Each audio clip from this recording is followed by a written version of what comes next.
దేవుని నామకు మహిమ కలుగును గాక.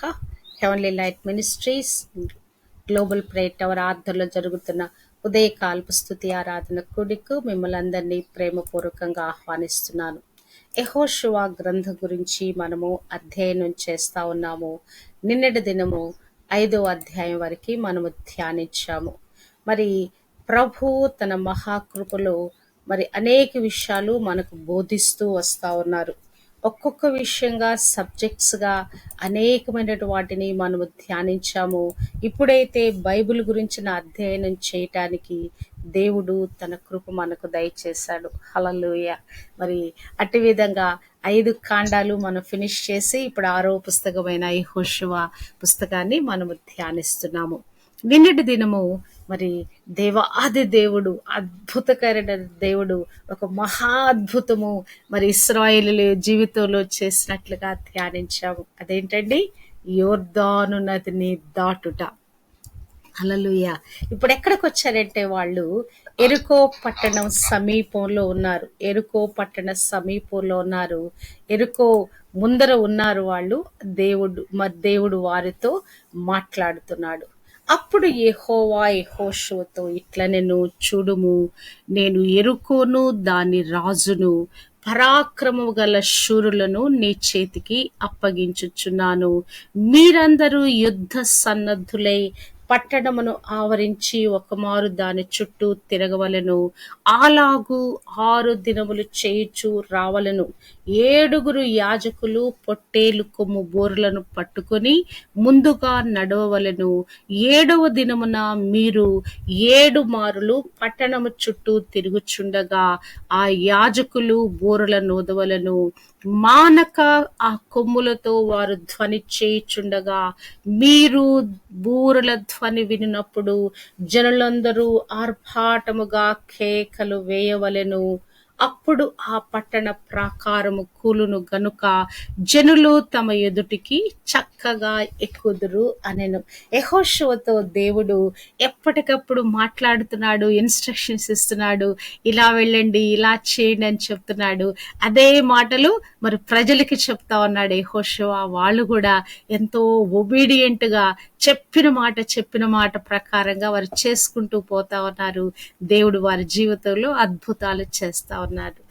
మరి 6వ అధ్యాయము 1వ వచనంలో చూస్తే, ఆ కాలమున ఇశ్రాయేలీల భయము చేత ఎవడును వెలుపలికి పోకుండాను లోపలికి రాకుండాను యెరికో పట్టణ ద్వారము గట్టిగా మూసివేయబడను. ఈ యెరికో ఈ యొక్క పరిస్థితి మనం చూస్తే గనక మరి ఆ యొక్క చాలా దుర్భేద్యమైన కోట గోడలాగా మరి ఆ పట్టణం చుట్టూ వాళ్ళ ప్రాకారాన్ని కట్టుకున్నారు.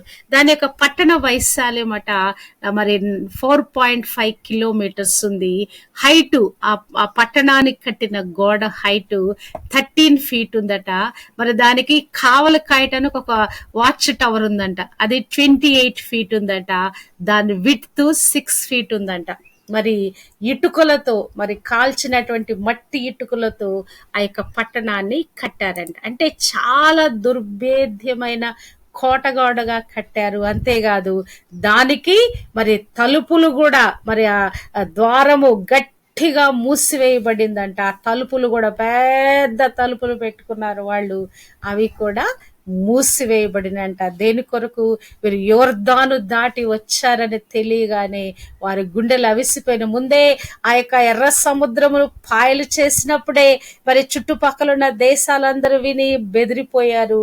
ఇప్పుడు వారికి సమీపంగా ఉన్న మరి వచ్చేసారు వీళ్ళు, యోర్దాను నది కూడా దాటి వచ్చేసారని ఆ 7 జాతులైన వారి హృదయాలలో ఇక గుండెలు రైళ్లు పరిగెత్తుతా ఉన్నాయి.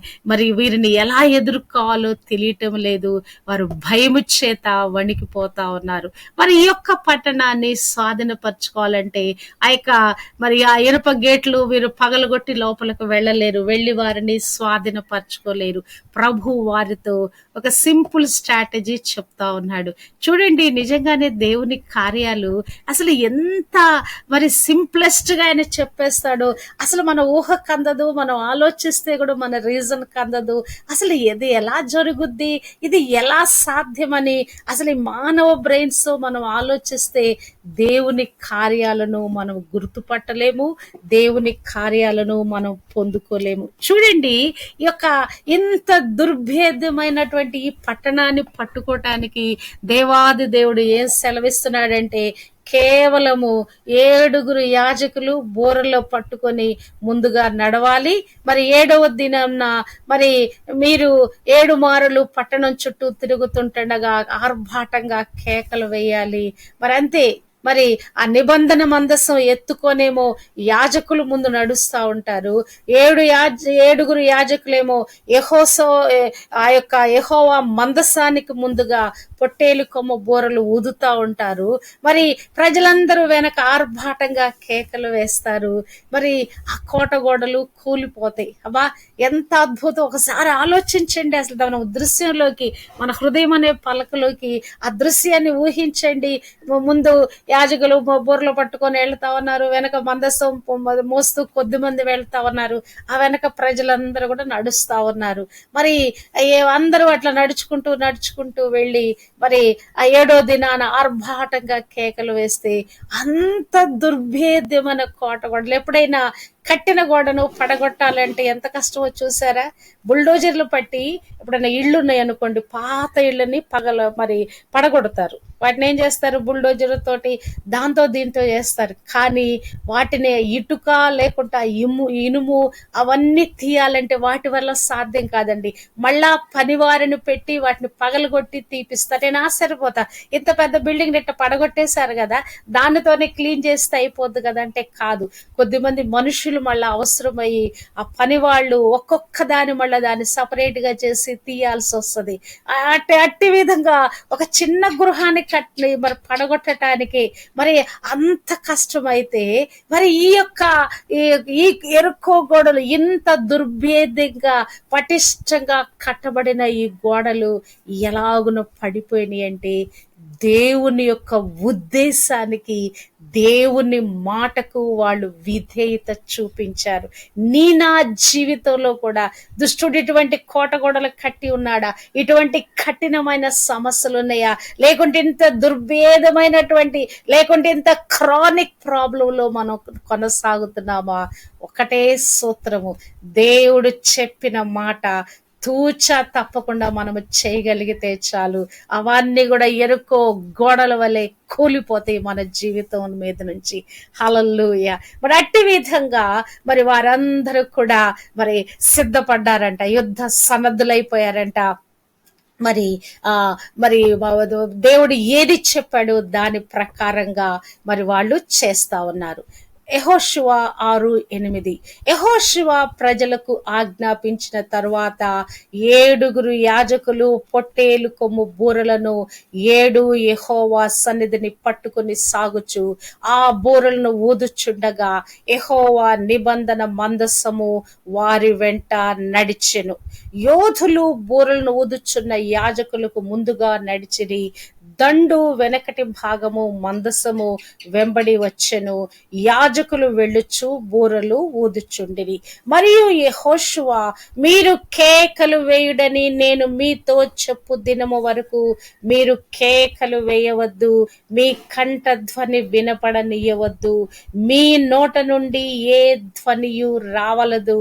నేను చెప్పునప్పుడే మీరు కేకలు వేయవలనని జనులకు ఆజ్ఞ ఇచ్చెను. అట్లు యెహోవా మందసము ఆ పట్టణమును చుట్టుకొని ఒకమారు దాని చుట్టూ తిరిగిన తరువాత వారు పాళములో చొచ్చి రాత్రి పాళములో గడిపిరి. మరి అటు విధంగా యెహోషువ వారికి ఆజ్ఞయిస్తా ఉన్నాడు, ఎవరు కూడా మాట్లాడకూడదు, మీ నోటిలో నుండి ఒక చిన్న ధ్వని కూడా రాకూడదు, మీ కంఠధ్వని వినపడనియొద్దు, మీ నోట నుండి ఏ ధ్వనియు రావలదు. నేను చెప్పునప్పుడు మాత్రమే మీరు కేకలు వేయవలనని జనులకు ఆజ్ఞ ఇచ్చెను. మానవునికి మాట్లాడకుండా ఉండే కెపాసిటీ ఉంటుందా? ఎదుటివారు ఎవరైనా ఒకరు తోడున్నారంటే ఖచ్చితంగా మాట్లాడతారండి. ఒంటరిగా ఉంటే మరి మౌనంగా ఉండొచ్చు, కొన్నిసార్లు తనలో కూడా మాట్లాడుకుంటా ఉంటారు ఒంటరిగా ఉన్నప్పుడు కూడా. అంటే మనతో మాట్లాడుకోవటం అంటే మన మనసు మనతో మాట్లాడుతూ ఉంటది, ఏదో ఒక విషయం గురించి మనతో మాట్లాడుతూ ఉంటది. మరి అట్టి విధంగా ఎదుటివారు ఇంకొకరు తోడున్నారంటే ఖచ్చితంగా మనం మాట్లాడతాము. ఇంతమంది ప్రజలు మాట్లాడకుండా కేవలం నడుస్తా ఉన్నారంట కదా.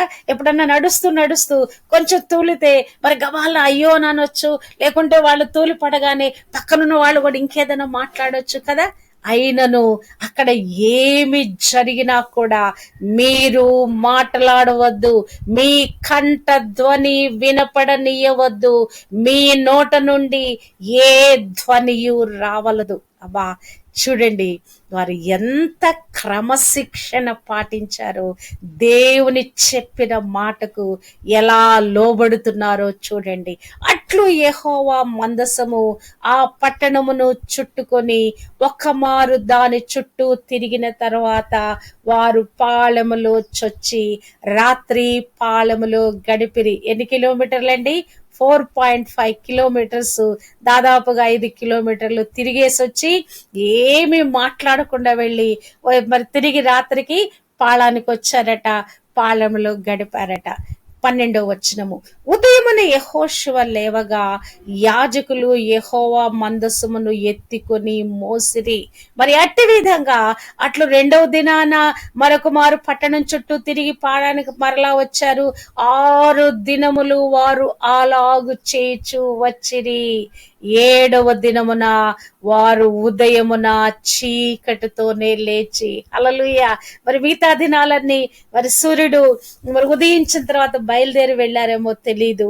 ఇప్పుడైతే వేకునే లేచారట, చీకటితోనే లేచారట. 7 మారులు ఆ ప్రకారముగానే పట్టణము చుట్టూ తిరిగిరి. ఆ దినమున మాత్రమే వారు 7 మారులు పట్టణము చుట్టూ తిరిగిరి. చూడండి, 5x7 35 కిలోమీటర్ల వారు మౌనంగా మాటలాడకుండా, ఒక చిన్న ఆయాసం కూడా వారి నోట్లోంచి రాకుండా, కాళ్ళు నొప్పులు, దాహము, ఇంకేమీ అక్కడ మాట్లాడుతున్నట్లు లేదండి. నడుస్తున్నారంటే మౌనం అయిపోయారు. మరి నడుస్తూనే ఉన్నారు. 7 మారులు ఆ యొక్క పట్టణము చుట్టూ తిరిగి వచ్చారంట. నిజంగానే దేవుడు మనకు కొన్నిసార్లు మనకి చెప్పినప్పుడు వాటిని మనం విని వాటి ప్రకారం చేయగలగాలండి. డూ లైక్ దిస్ అంటే do like this, don't do అంటే గనక డోంట్ డూ. అలాగున మనం చేసినప్పుడు దేవుని యొక్క ఆశీర్వాదం, దేవుడు ఏది మన ప్రార్థనకి జవాబు ఇవ్వటానికి ఏ మార్గదర్శకం మనకు చూపించాడో దాన్ని నిశ్చయంగా దేవుడు చేస్తాడు. పొందుకోవటానికి నీవు నేను కూడా దేవుడు చెప్పిన ప్రకారంగా మనము చేయబద్దులమై ఉన్నాం. హల్లెలూయా. చాలాసార్లు దేవుడు చెప్తాడు ఉపవాసం చేయమని చెప్తాడు. ఉపవాసం ఉన్నప్పుడు మనం రకరకాల గందరగోళం చేస్తాం. ఉపవాసం ఉన్నప్పుడు ఇంకా ఎవ్వరితో మాట్లాడకూడదండి. దేవుని సన్నిధికి వెళ్ళాలి, ఆయన ముఖ దర్శనం చేయాలి, అంతే. వాక్యం చదువుకోవాలి, పాటలు పాడుకోవాలి, నువ్వు నీ దేవుడే, అంతే. ఇంకా ఎవరితో సంబంధం లేదు. ఉపవాసం నువ్వు ప్రకటించావా, దేవుని సన్నిధికి వెళ్ళాలి, మౌనం అయిపోవాలి. బయట మనుషులకి అక్కడ దేవుడు నీవే, దేవుడు నీతో మాట్లాడుతుంటాడు, నీవు దేవునితో మాట్లాడుతుంటావు. అట్టి విధంగా ఉపవాస ప్రార్థన మనం చేయాలి. ఇక్కడ వీరు ఏమి చేయమని చెప్పారో దాని ప్రకారంగా వారు చేస్తా ఉన్నారు. 6 దినాలు అట్టి విధంగా వెళ్తున్నారు. వచ్చి పాళెంలో రాత్రికాలం నిద్రపోతున్నారు, మళ్ళీ ఉదయాన్నే లేస్తున్నారు, వెళ్ళి అది చేసి వస్తున్నారు. 6 దినాలు గడిచిపోయిన 7వ దినాన సన్నద్ధులై సంసిద్ధులై వేకునే లేచారు. ఇంకా చీకటి ఉండగానే లేచారు. హల్లెలూయా. ఇది ప్రాముఖ్యమైనటువంటి పాయింట్ అండి. చీకటితోనే, ఇంకా వెలుగు రాకముందే తాము సిద్ధపరచుకొని వేకునే వారు లేచారు. ఉదయం కాకముందే వారు లేచారు. సన్నద్ధులై చీకటితోనూ లేచి 7 మారులు ఆ ప్రకారముగానే పట్టణము చుట్టూ తిరిగిరంట. తిరిగిన తర్వాత ఇప్పుడు 7వ మారు యాజకులు బూరలు ఊదగా యెహోషువ జనులకు ఇలాగు ఆజ్ఞ ఇచ్చెను, కేకలు వేయుడి, యెహోవా ఈ పట్టణమును మీకు అప్పగించుచున్నాడు. ఈ పట్టణమును, దీనిలో ఉన్నది యావత్తును యెహోవా వలన శపింపబడెను. రాహాబు అని వేశ్య మనము పంపిన దూతలను దాచిపెట్టెను గనుక ఆమెయుంటనున్న వారందరూ మాత్రమే బ్రతుకుదురు. ఈ పట్టణమును, దీనిలో ఉన్నది యావత్తును యెహోవా వలన శపింపబడెను. అబ్బా చూడండి, మరి శపింపబడిన దానిలో కొంచెమైనను మీరు తీసుకొనిన ఎడల మీరు శాపగ్రస్తులై ఇశ్రాయేలీయుల పాళమునకు శాపము తెప్పించి దానికి బాధ కలుగ చేయుదురు కనుక శపింపబడిన దానిని మీరు ముట్టకూడదు. మరి ఇక్కడ యెహోషువ ఇన్స్ట్రక్షన్ ఇస్తా ఉన్నాడు, ఇప్పుడు మీరు కేకలు వేయండి. మరి పట్టణాన్ని దేవుడు మనకు అప్పచెప్తున్నాడు. యెహోవా ఈ పట్టణమును మీకు అప్పగించుచున్నాడు, కేకలు వేయుడి, ఇప్పుడు కేకలు వేయుడని ఒక ఆజ్ఞ ఇస్తా ఉన్నాడు. దేవుని సన్నిధిలో కూడా ఎలుగెత్తి మనం మొరపెట్టగలగాలండి. మన వాయిస్ చివరి వరకు కూడా ఎంత ఆక్రందన మనము చేయగలము, ఎంత గట్టి స్వరముతో మనము మన లోపల నుంచి ఆ వాయిస్ రాగలదు, అంతగా కొన్నిసార్లు దేవుని సన్నిధిలో మనము కేకలు వేయగలగాలి. స్తుతించినప్పుడు, ఆరాధించినప్పుడు, పాటలు పాడినప్పుడు ఆర్భాటం మనం చెయ్యబద్దులమైన చాలాసార్లు ఎంతో సోఫిస్టికేటెడ్గా దేవుని సన్నిధిలో మనం బిహేవ్ చేస్తాం కదా. మన పెదాలు కదలనీయకుండా, మన స్వరాలు బయటనే రానియకుండా చాలా అసలు మౌనం పాటిస్తూ ఆ పాటలు పాడవలసిన సమయంలో ఎంతో అసలు మరి క్రమశిక్షణ పాటించిన వారుగా ఉంటాం. దేవుని సన్నిధిలో ఆర్భాటముతో పాటలు పాడాలి, ఆయన స్తుతించాలి, ఆయన సన్నిధిలో కేక వేయాలి. నీ నోరు తెరువుము, నేను దానిని బాగుగా నింపెదను. మనం ఎప్పుడు నింపబడతాం ఆత్మాభిషేకంతో అంటే నోరు తెరిచి పాటలు పాడి ఆరాధిస్తున్నప్పుడు అప్పుడు దేవుని ఆత్మాభిషేకం మన మీద కుమ్మరించబడిందండి. మనం మౌనంగా ఉంటే అభిషేకాన్ని మనం పొందుకోలేము. దేవుని కార్యం మన ఎడల జరగాలంటే పాటలు పాడాలి, ప్రార్థన చేయాలి, దేవుని సన్నిధిలో స్తుతులు చెల్లించాలి. దానికి ప్రాముఖ్యమైనది మన నోరు, మన స్వరమేనండి. ఇక్కడ కేకలు వేయమంటే వాళ్ళు ఏం చేశారంట? ఆర్భాటముగా కేకలు వేశారు. మరి అట్టి విధంగా వారు చెప్పినట్లుగా వారందరూ కూడా ఆర్భాటముగా కేకలు వేస్తే ఏమైపోయిందండి? ఆ యొక్క పట్టణము మరి కూలిపోయింది. ఆ పట్టణము ఆర్భాటంగా బోరుల ధ్వని వినినప్పుడు ప్రజలు కేకలు వేసిరి. ప్రజలు ఆర్భాటముగా కేకలు వేయగా ప్రాకారము కూలెను. ప్రజలందరూ తమ ఎదుటికి చక్కగా పట్టణ ప్రాకారము ఎక్కి పట్టణమును పట్టుకునేది. ఏదో ఎక్కి వెళ్ళగలిగినంత. అవి ఎంత హైట్ ఉన్నాయండి? 13 feet హైట్ ఉన్నటువంటి అవి ఏమైపోయినాయి? మనుషులు ఎక్కి నడవగలిగిన విధంగా ఆ కోట గోడలు కూలిపోయినాయి. అబ్బా ఊహించండి, అసలు ఇది ఊహకైనా అందుద్దా? ఆ కోట కూడా కేకలు పెడితే అది కూలిపోద్దా? దేవుడు తలుచుకుంటే ఆయన ఏదైనా చేయగలడు కదా. ఈ మధ్య దుబాయ్లో వర్షాలు వచ్చినాయి చూసారా? దుబాయ్లో ఆకాశానంటే అంటేటువంటి హర్మియాలు ఎన్ని అంతస్తుల భవనాలండి. అక్కడ దాదాపు 100-200 అసలు కంటికి మనం అసలు దీంట్లో మన వీడియోలో చూడటానికి కూడా అంత హైట్ అని మనం ఆశ్చర్యపోయేటట్లుగా మనుషులు ఎవరైనా అక్కడ నిజంగా అక్కడ ఫిజికల్ గా నిలబడితే వారు మెడ ఎంత ఎత్తినా కూడా కనపడనంట ఎత్తులో వారు ఆకాశ హర్మియాలు కడతా ఉన్నారు, ఆకాశాన్ని అంటేటట్టుగా చేస్తా ఉన్నారు. ఎంత డెవలప్ అయింది మరి దుబాయ్ కదా. బంగారము మరి ఆస్తి, మరి అక్కడ ఎంత అసలు అన్ని లగ్జూరియస్ లైఫ్స్ కదా. మరి నీళ్లలో కూడా వాళ్ళు ఏదో కడతా ఉన్నారు, నీళ్లలో కూడా ఈ రకరకాలైనటువంటి వాటిని కడతా ఉన్నారు. మరి ఎంతో డెవలప్ అయిన మరి ఆ యొక్క మరి ఎంతగానో ధన సంపదలతో తులతూగే దుబాయ్ ఒక్క దెబ్బకి మరి ఆ దేవుని యొక్క తాకిడికి ఆ వర్షం పంపిస్తే ఆయన కంప్లీట్ గా మునిగిపోయిందంట దుబాయ్ మొత్తం. కదా. దేవుడు తలుచుకుంటే ఎంతసేపు అండి, ఏది జరగటానికైనా కూడా ఎంతసేపు, మానవుని జీవితం ఎంత అల్పమైనది, దేవుడు ఎంత మహోన్నతుడు, ఎంత మహాత్మ్యము గల మహారాజు అయి ఉన్నాడు, ఎంత అద్భుత ఆశ్చర్య మహత్కార్యాలు చేయగలిగిన శక్తివంతుడైన దేవుడై ఉన్నాడో చూడండి.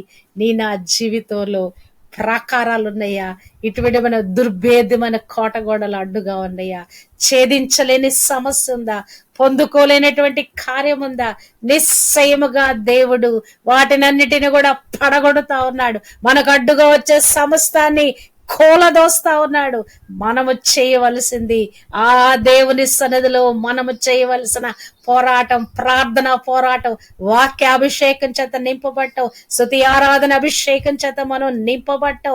ఇలాగున నింపబడి ప్రార్థన చేసినప్పుడు కోట గోడలు సమస్తము కూడా కూలిపోతాయి. హల్లెలూయా, హల్లెలూయా. మరి ఆ యొక్క రాహాబును, వారి యొక్క మరి రక్త సంబంధులందరినీ, ఆమెకు కలిగిన వారిని అందరినీ అక్కడి నుంచి బయటికి తోడుకొని వచ్చిన తర్వాత మరి ఆ యొక్క కోటగోడలు కూల్చివేయబడినాయి అంట.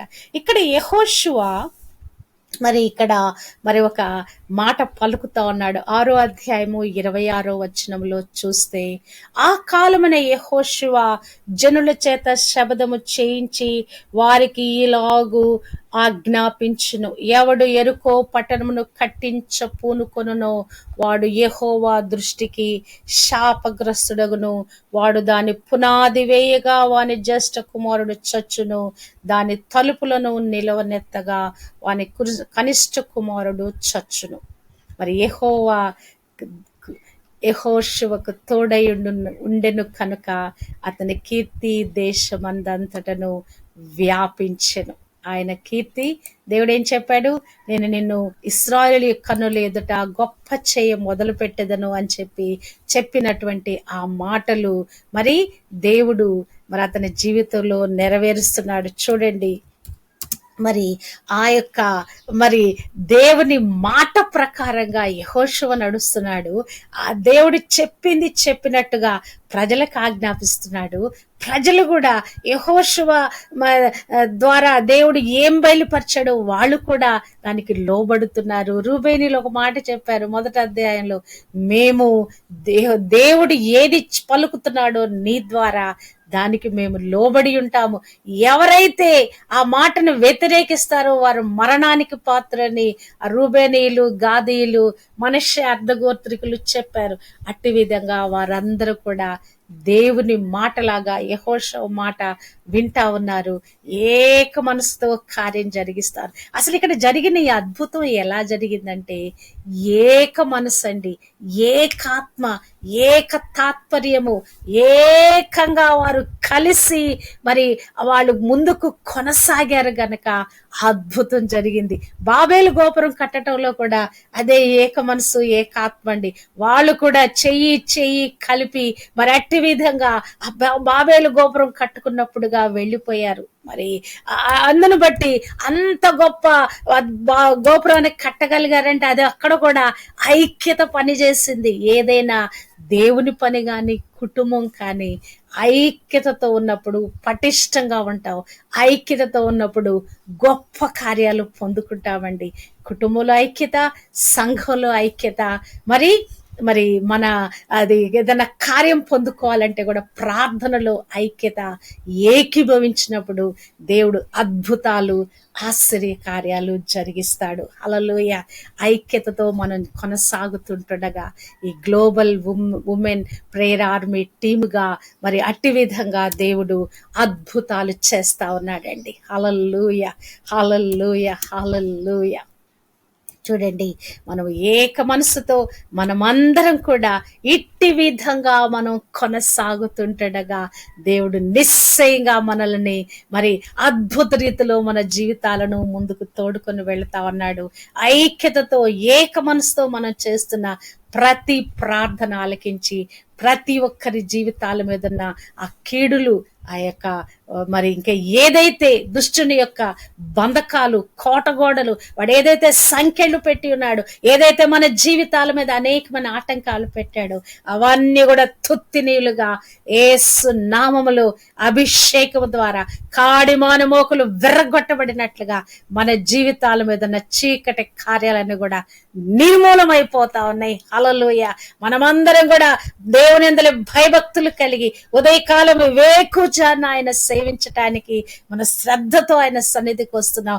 ఏక మనసుతో కలిసి ఇటు విధంగా మరి కొనసాగుతుంటుండగా దేవుడు ప్రతి ఒక్కరి జీవితంలో ఉన్న ప్రతి విధమైన పోరాటం, ప్రతి విధమైన కీడు, ప్రతి విధమైన శాపాన్ని విరగొడుతున్నాడు. ప్రతి విధమైన దుష్టులకు సంబంధించిన ఆ యొక్క బంధకాలు, కట్లు అవన్నీ కూడా చేతబడి శక్తుల ప్రభావం అంతా యేసు నామములో నిర్మూలన చేస్తున్నాడు.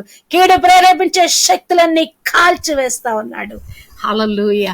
ఎరికో గోడలు ఎట్టి విధంగా మరి అవి కూలిపోయినాయో మన జీవితం మీద నుంచి అవన్నీ కూలిపోయినట్లుగా దేవుడు చేస్తా ఉన్నాడు. హల్లెలూయా. దేవునికి మహిమ కలుగును గాక.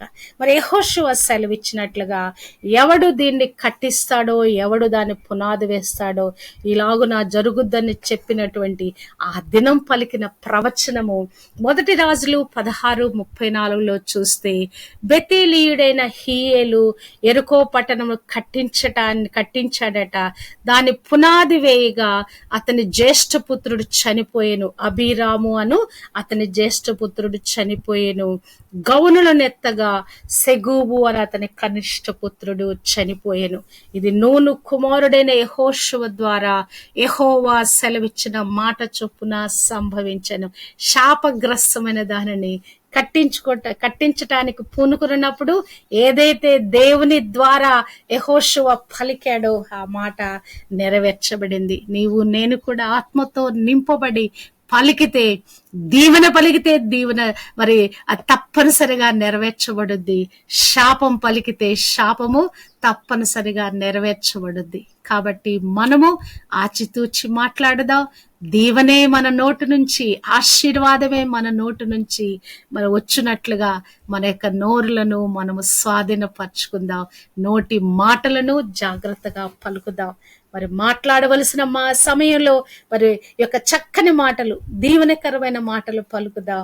మౌనంగా ఉన్న మన సమయంలో మౌనం అయిపోదాం. నిజంగా మౌనం అనేది చాలా అద్భుతమైన ఫలితాలు ఇస్తుంది. ఎప్పుడైనా మౌన వ్రతం చేసి చూసారా? నేను చేశాను. నేను మౌన వ్రతం ఎలా చేస్తారు, కొద్దిమంది చెప్తారు కదా మౌన వ్రతంలో ఉన్నామని. వాళ్ళు ఎలా చేస్తున్నారని నాకు కూడా మరి చేయాలని నాకు ఆసక్తి కలుగు. నేను చేసి చూశాను. నిజంగానే మౌన వ్రతం పాటించడం చాలా కష్టమైన పని అండి. చాలా అంటే చాలా కష్టమైన పని. కానీ వీరు 6 రోజులు మరి మౌనవ్రతం పాటించారు. మాట్లాడకుండా దేవుని మాటకు విధేయులయ్యారు. మరి ఆ 6 రోజుల ఆపుకున్న మాటలు, భావావేశాలు అవన్నీ కూడా ఒక్క రోజున పెళ్ళుబుకుపోయి ఆర్భాటమైన కేకలుగా బయటకు వచ్చినాయి. దేవుని మహాద్భుత మహాశ్చర్య కార్యము వారు పొందుకున్నారు. నీవు నేను కూడా మరి మౌనం ఉండవన్నప్పుడు మౌనం ఉండిపోదాం. దేవుని సన్నిధిలో కేకలు వేయవలసిన సమయంలో కేకలు వేద్దాం. దేవుని గొప్ప విజయాలు మన జీవితంలో స్వతంత్రించుకుందాం. ఎరుకో కోట గోడలు కూలిపోయిన ఆ విజయము మన జీవితాలలో మనము స్వతంత్రించుకుందుము గాక. అట్టి కృపా దేవుడు దయచేయును గాక. ఆమేన్. హల్లెలూయా.